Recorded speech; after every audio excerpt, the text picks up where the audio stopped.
नमस्कार, मैं हूं आपके साथ नम्रता शर्मा। जेएनयू की पूर्व छात्र नेता और सोशल एक्टिविस्ट शेहला रशीद के नाम अब देशद्रोह का आरोप लगा है और ये देशद्रोह के आरोप लगाने वाले कोई और नहीं बल्कि उनके खुद के पिता हैं। उनके पिता जिन्होंने कि डीजीपी को पत्र लिखा है जम्मू कश्मीर के, और 3 पन्नों का ये पत्र बताया जा रहा है जिसमें उन्होंने कहा है कि जो उनकी बेटी है शेहला, वो एंटी नेशनल एक्टिविटीज में इन्वॉल्व है। ये बड़ा बयान, ये बड़ा आरोप जो अब्दुल राशिद हैं उन्होंने अपनी बेटी शेहला रशीद के खिलाफ लगाया है और बाकायदा जम्मू कश्मीर के डीजीपी को इस बाबत 3 पन्नों का एक पत्र भी लिखा है।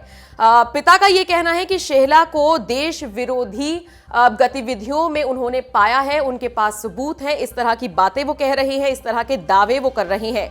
दूसरी तरफ जैसे ही शेहला पर ये आरोप लगे उन्होंने तुरंत ही अपनी सफाई दे डाली और साथ ही साथ अपने पिता पर ही गंभीर आरोप लगाते हुए पलटवार कर दिया। शेहला ने अपने जो पिता हैं उन्होंने जो खत लिखा है डीजीपी को, उस पर प्रतिक्रिया दी है और इसे आधारहीन बताया है और साथ ही साथ कहा है कि ऐसे शख्स की बातों पर क्या भरोसा करना जो अपने परिवार का ही नहीं है। एक बयान जारी किया है शेहला ने और उन्होंने कहा है कि परिवार में अमूमन ऐसा नहीं होता जैसा कि मेरे पिता ने हमारे साथ किया है।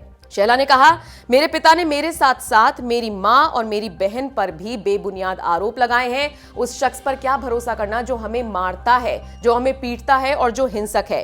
तो बाकायदा ट्वीट किया है शेहला ने और इस तरह के आरोप अपने पिता पर लगाए हैं और साथ ही साथ जो आरोप उनके पिता लगा रही हैं उनको उन्होंने बेबुनियाद बताया है। उन्होंने ट्वीट करते हुए लिखा है कि आपने मेरे जैविक पिता का एक वीडियो देखा होगा जिसमें वो मेरी मम्मी को और बहन को अनाप शनाप बोल रही हैं, उन पर आरोप लगा रही हैं।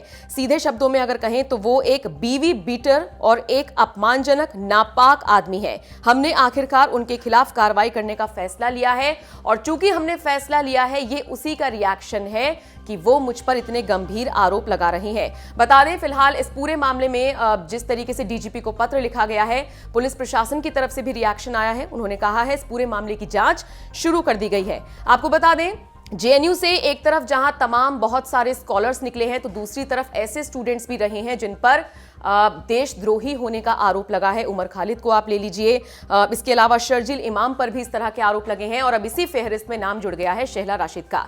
बहरहाल देखना होगा कि पिता सच बोल रहे हैं या बेटी जो दावे कर रही हैं वो सच है। बहरहाल इस पूरी खबर को लेकर आपकी राय हमें जरूर बताइएगा।